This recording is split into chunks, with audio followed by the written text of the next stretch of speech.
श्रावण के इस पवित्र पावन अवसर पर आप सभी को श्रवण करने का सौभाग्य प्राप्त हुआ है।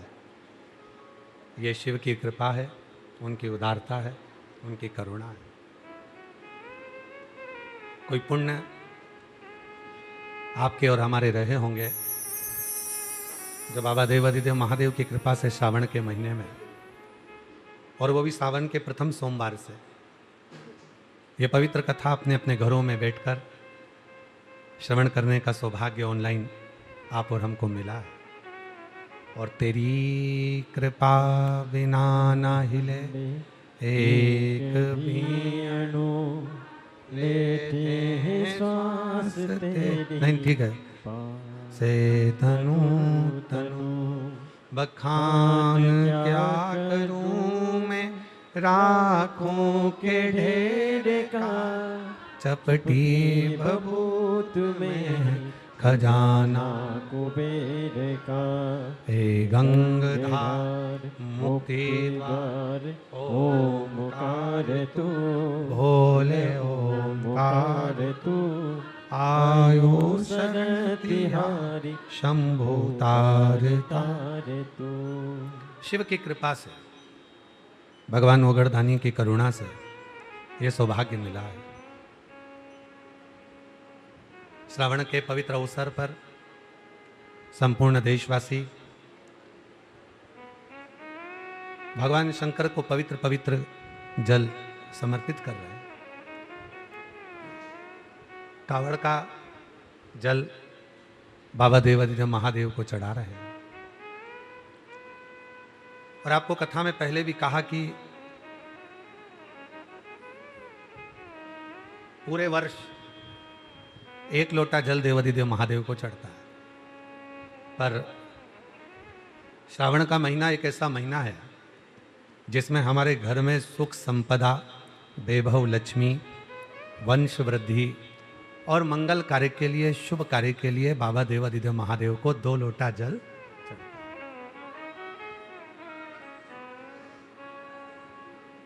और बहुत किस्मत वाले आप लोग भी हो। सावन का महीना, प्रथम सोमवारी से 5 दिवसीय शिव महापुराण की कथा 1 बजे से 4 बजे तक श्रवण करने का सौभाग्य मिला है। आप लोग जो सेवा कर रहे थे ना, उसका पुण्य फल बाबा ने आपको यहाँ दे दिया है। बोल बम का नारा है, जम के बोलो, जरा जम के, बोल बम का नारा है, सारी समस्या का हल श्री शिवाय। नमस्ते, बैठे रहने, बैठिए।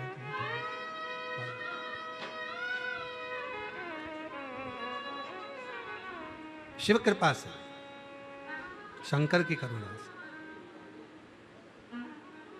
श्रावण का महीना है और बाबा की संपूर्ण भारत देश में, संपूर्ण पृथ्वी पर कावड़ चल रही है।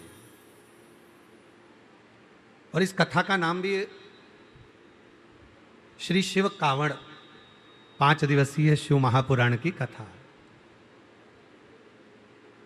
खोल दो उसको, चले जाओ।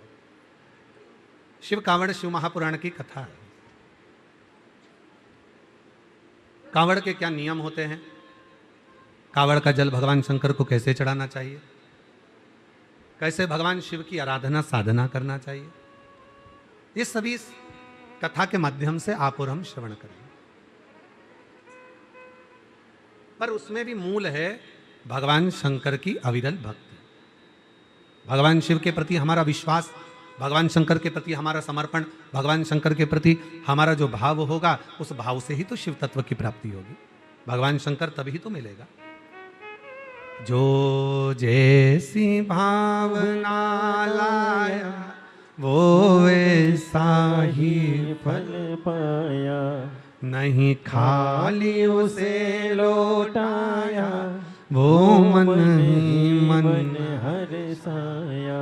और कर दिया माला माल काशी वाले ने, लुटा दिया भंडार काशी वाले ने, लुटा दिया भंडार काशी वाले ने, कर दिया माला माल का। काशी वाले ने। जिस भावना से हम भगवान देवाधिदेव महादेव की आराधना कर रहे हैं, जिस भावना से हम भगवान शंकर की साधना कर रहे हैं, जिस भावना से हम शिव तत्व को पाने के लिए, भगवान शंकर को प्राप्त करने के लिए शिव को कावड़ चढ़ा रहे हैं, वो हमारा भाव बस शुद्ध हो।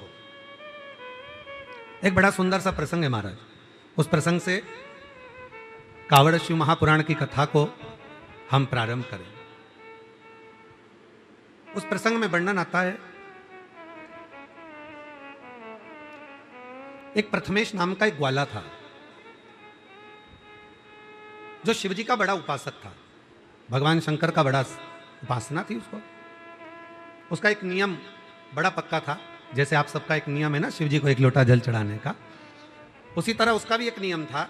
भगवान शंकर का शिवलिंग का पूजन करना, शिवालय जाना, शिव मंदिर की साधना करना, शंकर जी के मंदिर में जाकर मंत्रोच्चारण करना और भगवान शंकर के मंत्र का नित्य स्मरण करना, नित्य उच्चारण।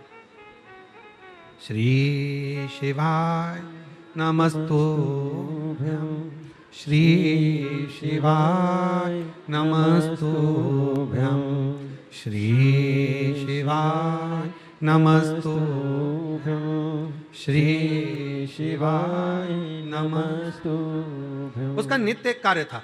प्रथमेश भगवान शंकर का भजन करने वाला, शिव का स्मरण करने वाला, शिव भक्ति में रमने वाला, शंकर जी के मंदिर में जाकर एक लोटा जल चढ़ाना, शिव नाम का उच्चारण करना और शिव मंदिर में सफाई करना। अच्छा, बड़ी खुशी होती है जब शंकर जी के मंदिर में कोई जाके झाड़ू लगाए, पोछा लगाए, तो उसको देखकर इसलिए प्रसन्नता होती है कि मेरे भोले बाबा की डायरी में इसकी तनख्वाह चालू हो गई है। आज जितने लोग कावड़ भरने के लिए आए हैं, कुबेरेश्वर बाबा की इस पवित्र धरा पर जितने भारत देश से लोग कावड़ भरने के लिए आ रहे हैं, रोज प्रतिदिन हजारों हजार शिव भक्त रोज कावड़ चढ़ा रहे हैं। और आज भी अगर आप लोग दर्शन कर रहे होंगे, जितने लोग आस्था चैनल पर कथा सुन रहे हैं, जितने फेसबुक यूट्यूब पर कथा सुन रहे हैं, जितने टीवी के सामने बैठकर कथा सुन रहे हैं, तो आज सावन के महीने की पहली सोमवारी है, पहला सोमवार है और हजारों शिव भक्त बाबा की कावड़ ले लेकर आ रहे हैं। हजारों शिव, बोल बम बोल बम बोल बम बोल बम बोल बम बोल बम। और आप लोग जो बैठे हो वो भी लेके आए होंगे, बोल बम बोल बम बोल बम। हजारों शिव भक्त बाबा की कावड़ लेकर चले। अब लोग क्या समझते हैं कि कावड़ चढ़ाने वाले तो ऐसे ही होंगे, पर कोई पूछे कि कावड़ चढ़ाने का फल क्या है, तो कहा यह ज्वाइनिंग लेटर है। कंपनी में जॉब करने के लिए, सरकार में जॉब करना है या कंपनी में जॉब करना है, किसी बैंक में जॉब करना है या हॉस्पिटल में जॉब करना है या किसी बिल्डिंग में जॉब करना है, कहीं पर भी आप जॉब कर रहे हैं, नौकरी कर रहे हैं, तो उसका ज्वाइनिंग लेटर कहाँ से मिलेगा? तो कहा अगर किसी कंपनी में आप जॉब कर रहे हैं तो उसका ज्वाइनिंग लेटर आपको सावन के महीने से जो 2 लोटा जल आप शिव जी को चढ़ाते हो, बस वो 2 लोटा जल से आपका ज्वाइनिंग लेटर मिल जाता है। इसके बाद तनख्वाह देना मेरा भोले बाबा चालू कर देता है, मेरा शिव जी चालू तनख्वाह, भोलेनाथ तनख्वाह देना प्रारंभ कर दे, शिव जी तनख्वाह देना प्रारंभ कर दे। अब आपको ये विचार नहीं करना कि मैंने कावड़ चढ़ाई तो मेरा भोले बाबा क्या करेंगे, मेरा भोले बाबा मेरे जल को स्वीकार करेंगे कि नहीं करेंगे, मेरे शंकर भगवान जल को स्वीकार करेंगे कि नहीं करेंगे। पर शिव तत्व कह रहा है, भगवान शंकर की पवित्र कथा कर रही है, शिव महापुराण की कथा कहती है कि जब आपने भगवान देवाधिदेव महादेव को कावड़ चढ़ाई, जब आपने शिव जी को कावड़ चढ़ाई और कावड़ चढ़ाने के बाद भोलेनाथ ने आपको अपना ज्वाइनिंग लेटर दे दिया कि आज से तेरे जीवन के जितने दुख हैं, तेरे जीवन की जितनी तकलीफें हैं, तेरे जीवन के जितने कष्ट हैं, वो सारे कष्ट मेरे हो गए। आज से तेरा परिवार मेरा हो गया और उसका भरण पोषण मुझे करना है, उसको मुझे संभालना है।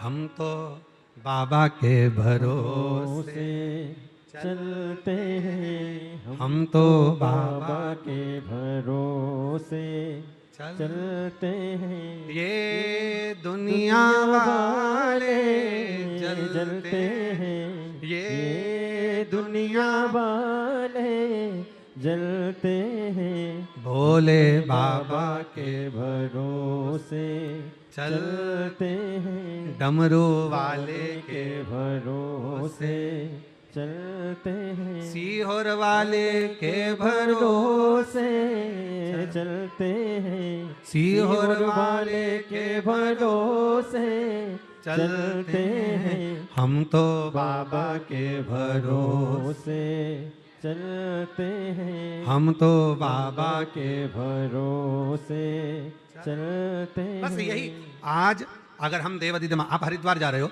नीलकंठ पर कावड़ चढ़ा रहे हो, आप काशी जा रहे हो गंगा जी का जल भरकर कावड़ चढ़ा रहे हो, आप देवघर जा रहे हो जल भरकर कावड़ चढ़ा रहे हो, आप महाकालेश्वर जा रहे हो छिपरा का जल भरकर नर्मदा जी का जल भरकर कावड़ चढ़ा रहे हो, आप ओमकारेश्वर जा रहे हो वहां जल भरकर चढ़ा रहे हो, आप सीहोर आ रहे हो मां सीवन का जल भरकर कावड़ चढ़ा रहे हो। जल खुश होकर जाना बाबा के भरोसे और कहकर जाना बाबा आज से मेरा ज्वाइनिंग लेटर मिल गया, अब आज से मेरी तनख्वाह निश्चित हो गई। और नौकरी पक्की करो भोले जी मेरी नौकरी पक्की करो और पक्की के साथ में तनख्वाह की नक्की करो भोले जी मेरी नौकरी पक्की करो। साथ में बाबा से ये भी प्रार्थना करना कि अब मेरी तनख्वाह नक्की कर दीजिए, अब मुझे कोई टेंशन ना हो, मेरे जीवन का सारा दुख, मेरे जीवन की सारी तकलीफें, मेरे जीवन का सारा कष्ट, मेरे जीवन की सारी परेशानियां सब आपकी, अब हमारा कुछ भी नहीं है। आज से जिस कंपनी में हम जॉब करते हैं, जिस कंपनी में हम नौकरी करते हैं, उस कंपनी में ही संपूर्णता रहती है कि आपकी अब जवाबदारी हमारी है, अब हमारी। तो प्रथमेश नाम का एक ग्वाला, प्रथमेश नाम का एक ग्वाला शिव का बड़ा उपासक था, भगवान शंकर के विरल भक्ति में डूबा रहता, दिन रात भगवान शिव का नाम उच्चारण करना, दिन रात भगवान शंकर का भजन करना, शिव का नाम लेना, शिव उच्चारण करना, शिव नाम में डूबे रहना। श्री शिवाय नमस्तुभ्यं श्री शिवाय नमस्तुभ्यं श्री शिवाय नमस्तुभ्यं श्री शिवाय नमस्तुभ्यं। शिव नाम के उच्चारण में डूबा रहता, शंकर के मंदिर में झाड़ू लगाता, पोछा लगाता, शिव जी को लोटा भर के जल चढ़ाता और शंकर भगवान के नाम का उच्चारण कर कर शिव भक्ति में रमा। अब इससे बढ़कर क्या सुख होगा? बुजुर्ग हो गया था, बूढ़ा, और शिवपुराण कहती है भूख, आंख, जिह्वा और दिल ये काबू में रहना चाहिए। कैसा रहना चाहिए? काबू। क्या क्या चीज? पहले नंबर पर अपनी भूख, भोजन करने बैठो तो भूख पर काबू रखो। और सुन लेना जितने कथा श्रवण कर रहे हैं, भोजन करने बैठो तो भूख पर काबू रखो। किसी के घर जाओ, कहीं मार्केट में जाओ, शॉपिंग मॉल में जाओ, चाहे सत्संग में जाओ, चाहे मंदिर में जाओ, चाहे दुनिया में कहीं पर भी जाओ, तो अपनी आंख पर काबू रखो। पहले रखना है भूख पर काबू, दूसरे नंबर पर रखना है अपनी आंख पर काबू, अपने नेत्र पर काबू रखो, आंखों पर काबू रखो। ये नेत्र बड़े भटकते हैं, गलत में ना चले जाएं, गलत दृष्टि में ना जाएं, गलत विचारों में ना जाएं, गलत सोच में ना जाएं। नेत्र पर काबू, आंखों पर काबू। तो पहले नंबर पर काय पर काबू करना है? जम के बोलो जरा, भूख पर। दूसरे नंबर पर आंख पर काबू रखो। तीसरे नंबर पर अपनी जीवान पर काबू रखो, बहुत पटर पटर करती है। बोल मेरी जिह्वा हरी हरी, और 10-10 भोजन पान करे और राम नाम में मरी मरी। बोल मेरी जिह्वा, इतना बोलती, इतना बोलती, इतना बोलती, जब काम की बात होती तो कुछ नहीं बोलती। आप लोग तो भोजनशाला में सेवा में लगे थे, नीचे आवाज सुन रहे होगे, प्लेट की, थाली की, आगे बढ़ो, पीछे बढ़ो, यहां जाओ, वहां जाओ, है कितना आवाज आता है। और उससे थोड़ा बाहर निकल जाओ तो भी आवाज आ रही है।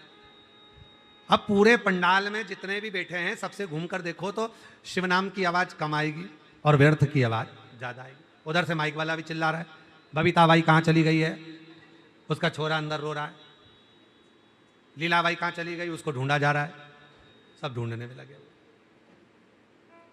काय रे आशीष, है बाबू भाई ठीक है। तब सब ये जिह्वा कंट्रोल में नहीं रहती महाराज। सबसे ज्यादा अगर ये जीवान अगर कंट्रोल में हो जाए ना, थोड़ी सी काबू में हो जाए, तो जीवन की सार्थकता हो जाए। जीवन की तो पहले नंबर पर भूख पर काबू रखो, दूसरे रहने दे बेटा हो जाएगा। पहले नंबर पर भूख पर काबू रखो, दूसरे नंबर पर बोलो जम के आंख पर काबू रखो। कहीं जाओ, शॉपिंग मॉल में जाओ, सत्संग में जाओ, भजन में जाओ, कीर्तन में जाओ, मेहमान के यहाँ जाओ, रिश्तेदारों के यहाँ जाओ, नेत्र पर खाओ पर डको मत, देखो पर तको मत,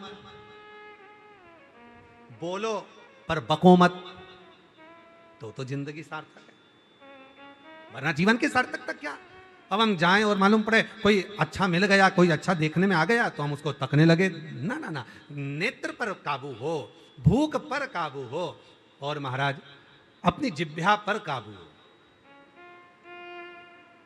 बहुत ध्यान देने वाली चीज है। सब पर काबू हो जाता है, पर ये, और भगवान ने कितनी कृपा करी है जीवान पर, मालूम है? मालूम कितनी कृपा करी है।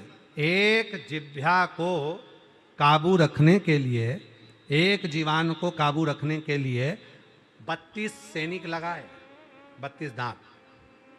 ज्यादा बोले तो काट दो। और बचा कुचा था तो जीवान को नीचे से 3 जगह से बांध दिया। जीवान को दर्पण में उठाकर देखना, 3 जगह से बंधी हुई है। ज्यादा बोले तो बांध के रखो।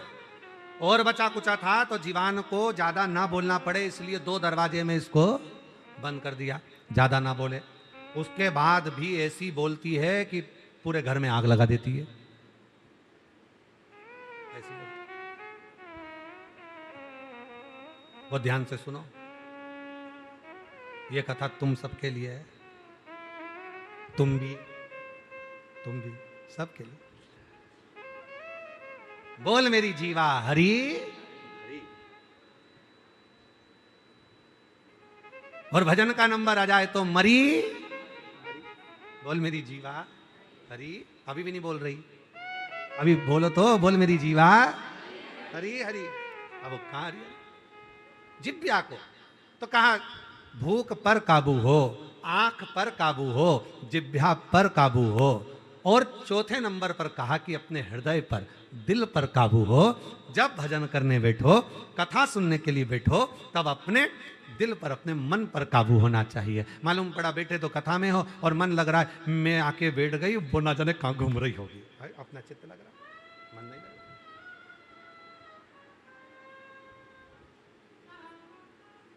रहा। कोई कावड़ भर के लाया होगा रात भर में, तो कथा में आकर धीरे धीरे झपकी भी आ रही। दिल काबू नहीं है, मन काबू नहीं है। भूख पर काबू हो, आंख पर काबू हो, जिह्वा पर काबू हो, और दिल पर काबू हो। इनमें सबसे ज्यादा काबू रखने वाली 2 चीजें हैं, एक नेत्र और दूसरा मन। ये मन काबू नहीं। ये मन बड़ा चंचल है, कैसे तेरा भजन करूं। जितना तेरा भजन करूं उतना ही मचलता। बैठते ही मन मचल रहा। कितना प्रयास करो आप। कुबरेश्वर धाम के बट वृक्ष के सामने जाओ, थोड़ी देर बैठोगे, थोड़ी देर मन लगाओगे, मालूम पड़े वो मन थोड़ा सा विचलित हो जाए। और बट वृक्ष के नीचे बैठकर करना क्या है?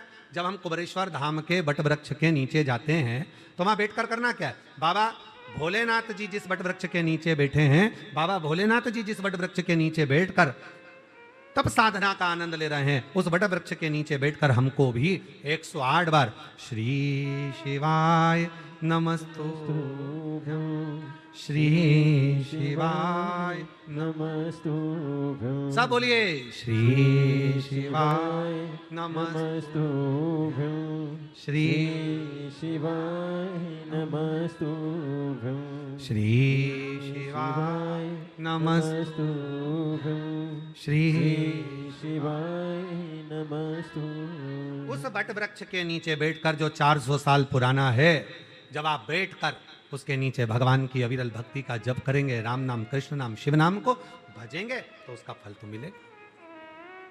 शिव महापुराण, कुमार खंड और उसको भी पढ़ना, गीता प्रेस गोरखपुर के, गीता प्रेस गोरखपुर का शिव महापुराण लेकर आओ और कुमार खंड को पढ़ो। साथ में स्कंद पुराण का अध्ययन करो, आपको मिलेगा बेलपत्र का वृक्ष, बट वृक्ष, पीपल वृक्ष, आंवले का वृक्ष, शमी का वृक्ष, ये जितने वृक्ष होते हैं, इन वृक्ष के नीचे आप अगर एक बार भी शिव के नाम का उच्चारण करते हो तो बट वृक्ष के जितने पत्ते होते हैं, पीपल के वृक्ष में जितने पत्ते होते हैं, बेलपत्र के वृक्ष में जितने पत्ते होते हैं, शमी के वृक्ष में जितने पत्ते होते हैं, आंवले के वृक्ष में जितने पत्ते होते हैं, वो सारे पत्तों के बराबर एक बार मंत्र बोलने पर उतना फल हमें उसी क्षण प्राप्त हो जाता है। उसी क्षण, एक पल में ही प्राप्त हो जाता है।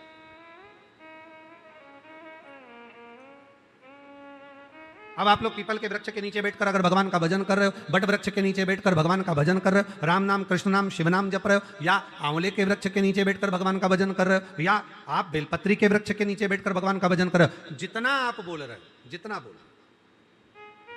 एक बार भी अगर आपके मुख से नाम निकला है, वो बट वृक्ष के पत्ते जितने हैं, जितने पत्ते लगे उतना फल एक क्षण में हमें प्राप्त हो जाए, एक क्षण में प्राप्त। कितना सुंदर कहा है हमारे सनातन धर्म में, प्रतिदिन तुलसी के पौधे में जल डालना चाहिए, प्रतिदिन तुलसी के पौधे को सिंचित करना चाहिए। क्यों? कहा जब घर की स्त्री, घर की नारी, घर की मां, घर की बेटी जब तुलसी के पौधे में जल डालती है या बेलपत्र के पौधे में जल डालती है, केवल एक जनी को उसका फल नहीं मिल रहा है, वो जल डालने के बाद, तुलसी के पौधे में जल डालने के बाद, बेलपत्र के पौधे में जल डालने के बाद, बट वृक्ष में जल डालने के बाद, पीपल वृक्ष में जल डालने के बाद, या आंवले के वृक्ष में जल डालने के बाद, जब वो अपने घर जाती है, उस वृक्ष की पत्तियों का जितना समूह होता है, उसका जो कृपा होती है, वो घर में प्रवेश करती है और हमारे जीवन को सफलता देती है। बोल बम का नारा है, सारी समस्या का हल, श्री शिवाय। वो जल हमें फल देने लगता है। आप लोग डालते हो पक्का? तुलसी में, बेलपत्र में शिव जी को, हाँ लखनऊ वाले चढ़ाते हो शिव, एक लोटा जल चाहिए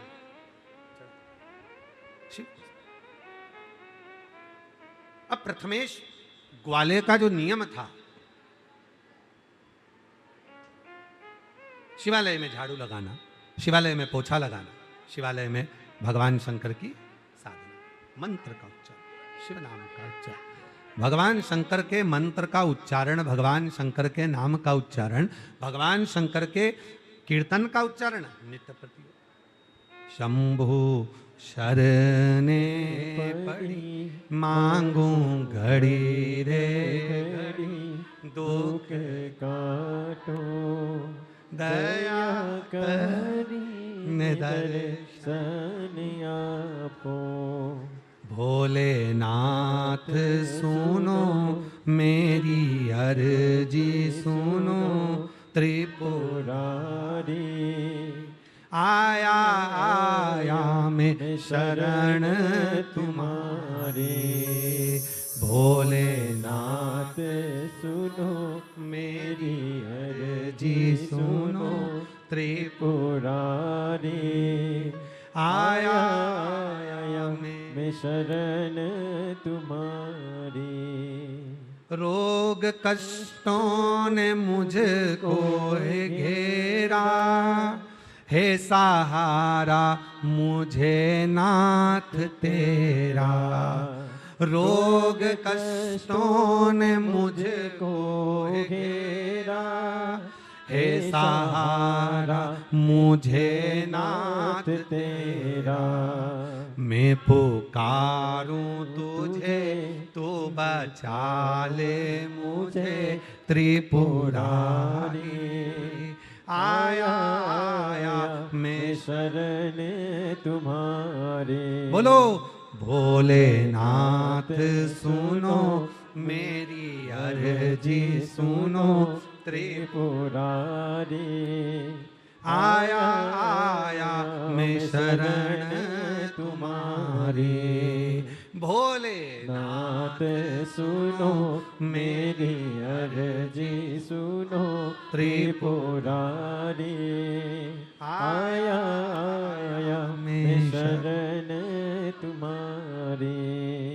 हृदय से शिव को साधो, मंत्र करो। प्रथमेश क्या करता है? प्रथमेश ग्वाला क्या करता है? बस शिव के मंत्र में डूबा रहे, शिव की साधना में डूबा रहे। और कहा है, शिव महापुराण की कथा कहती है, भगवान शंकर ने माता पार्वती जी से कहा है, सुनो पार्वती, जो संसार का मनुष्य मेरा मंदिर संभाल लेता है, मतलब मेरे मंदिर में आकर एक लोटा जल चढ़ाना प्रारंभ कर देता है, जो शिव का भक्त शिवालय जाना प्रारंभ कर देता है, जो शिव का भक्त शिव महापुराण की कथा श्रवण करना प्रारंभ कर देता है, जो मेरी कथा को संभाल लेता है, जो मेरे शिवालय को संभाल लेता है, जो एक लोटा जल संभाल लेता है, मैं उसको संभाल लेता। अब फिर कहीं भटकने नहीं देता, कहीं भटकने। अब कोई तो तुम्हारे पिछले जन्म के कोई पुण्य होंगे, सारी दुनिया भीड़ लगाकर खड़ी है कथा को श्रवण करने, और आप लोग अपने अपने पुण्य देखिए जरा।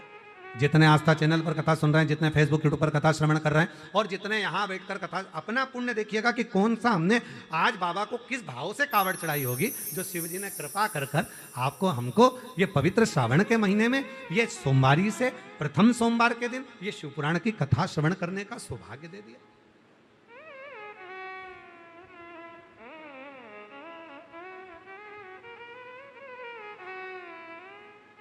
और तेरी कृपा का क्या है भरोसा, कब किस पर हो जाए जरा से हम पर कर दो, जरा से हम पर कर दो।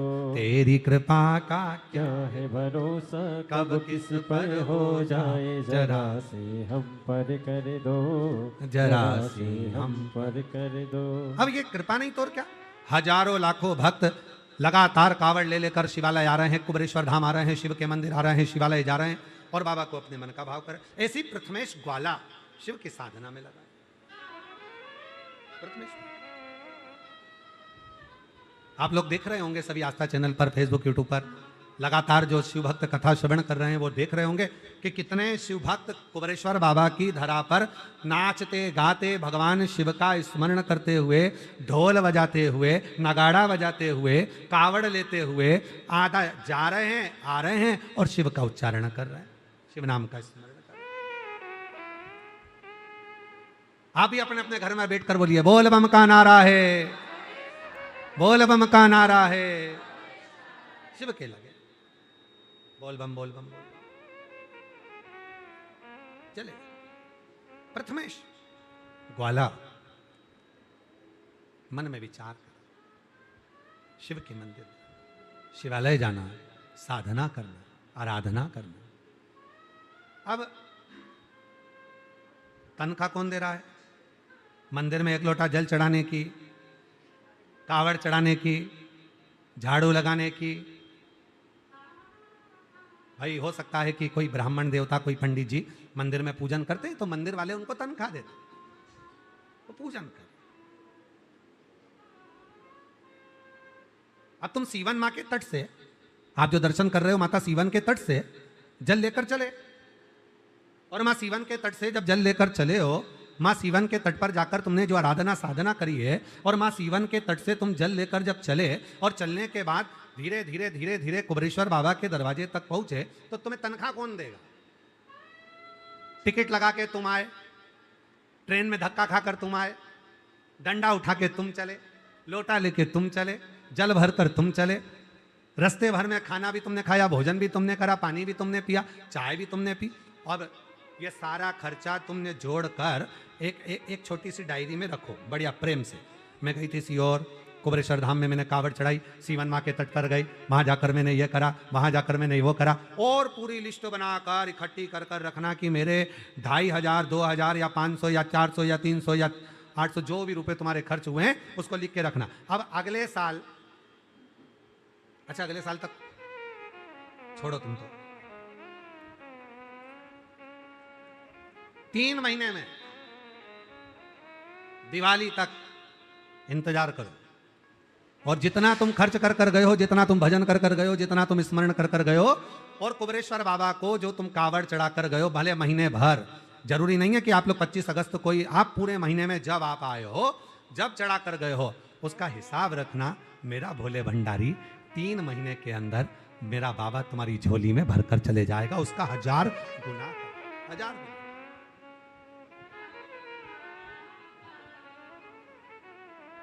हजार गुना करता है।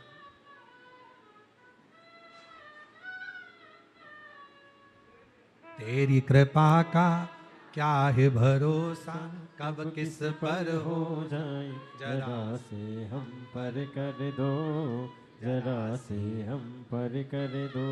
जिस पर भी हो गई तेरी कृपा करुणा, वो भव पार हुआ, भव पार हुआ। पापी हो चाहे जितना, उसका भी बाबा उद्धार हुआ, उद्धार हुआ। गिद्ध अजामिल गणिका जैसे तेरे मन को भाव, जरा से हम पर कर दो, जरा से हम पर कर दो।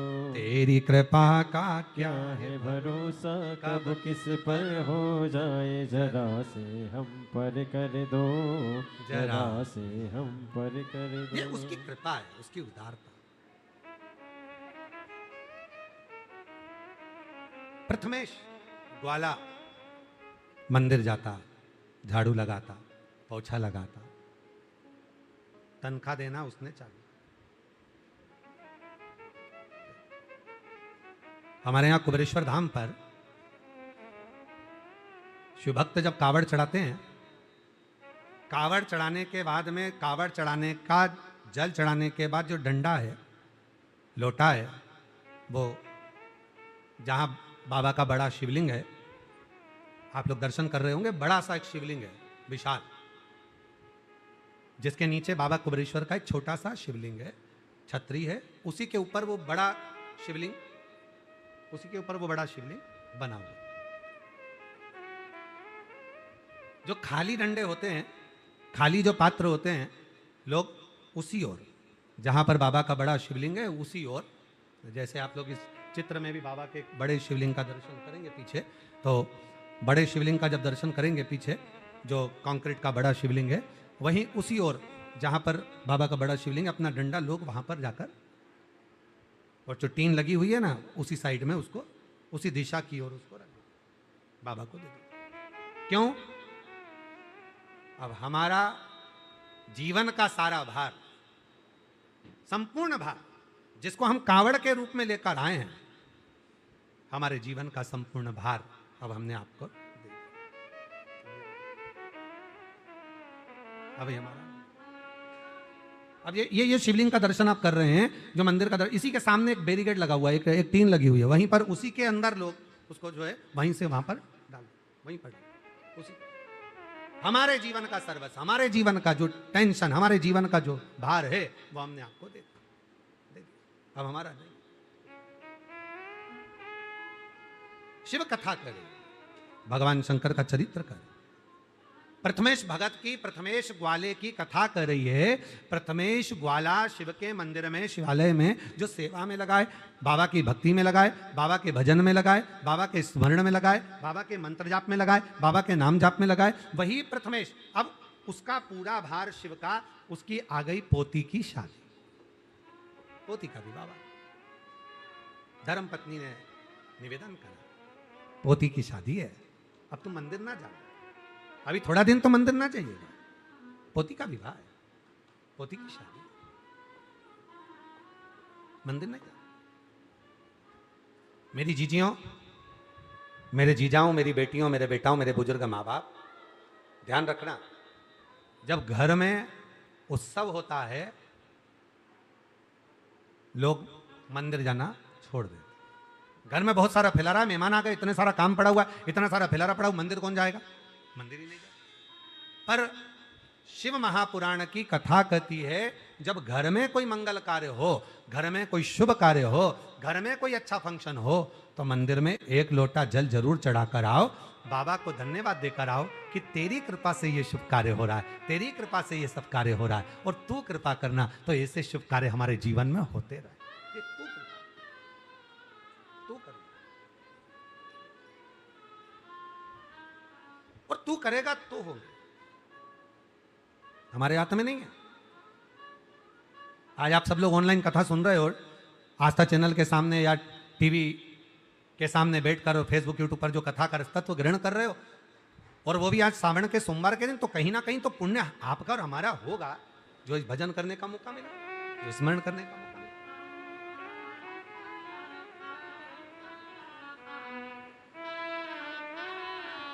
कोई पिछले जन्म के अच्छे कर्म मुझे बाबा तेरा साथ मिला, कोई पिछले जन्म के अच्छे कर्म मुझे बाबा तेरा साथ मिला। जहाँ सारी दुनिया झुकती है, जहाँ सारी सारी दुनिया झुकती है, मुझे वो आली दरबार मिला, दरबार मिला।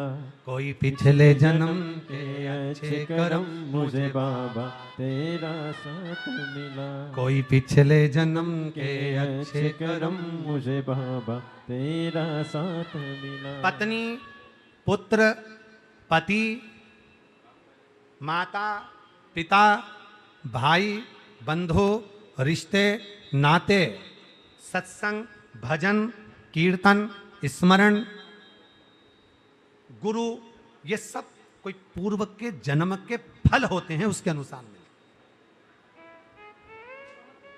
पूर्व के फल। तुमने किसी को सताया होगा तो आज के जमाने में धर्म पत्नी ऐसी मिली कि हो सकता है तुम्हें सता दे, और हो सकता है कि तुमने कोई पूर्व में अच्छा कर्म करा होगा तो धर्म पत्नी ऐसी मिली कि तुम्हारी सेवा कर रही है। काहे लखनऊ वालों, ठीक है?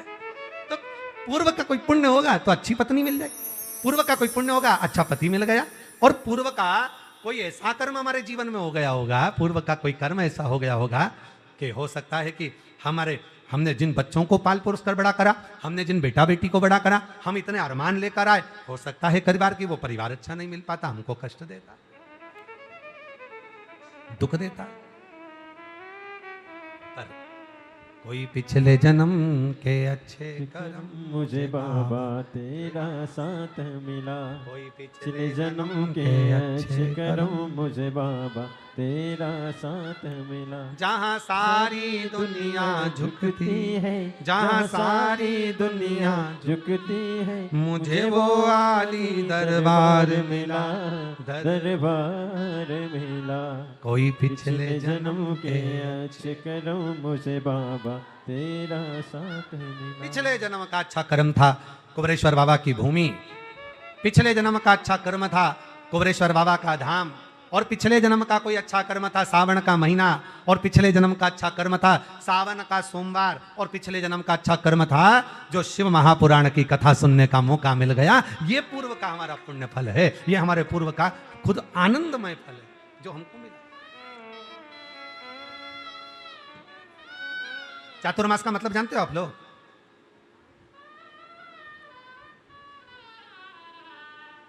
चातुर्मास का मतलब क्या है? 4 महीने भगवान का भजन करो, 4 महीने भगवान विश्राम कर लिए, भगवान नारायण ने अपना पूरा कार्यभार भगवान शंकर को दे दिया 4 महीने के लिए, 4 महीने खूब भजन कीर्तन करो, 4 महीने खूब दान पुण्य करो, 4 महीने खूब सत्संग करो, 4 महीने खूब कीर्तन करो, बस उसका मतलब इतना ही है। चातुर्मास, 4 महीने के चातुर्मास का मतलब है इन 4 महीने में तुम अगर एक दिन भी भगवान शंकर को 1 लोटा जल चढ़ाते हो, चातुर्मास में 4 महीने में से एक दिन भी अगर शिव का भजन कर रहे हो, मंत्र जाप कर रहे हो, राम नाम, कृष्ण नाम, शिव नाम, कोई भी जप आप कर रहे हो, तो उसका फल 4 महीने में 4 गुना और 4 गुने से भी ज्यादा हमको प्राप्त हो जाता है।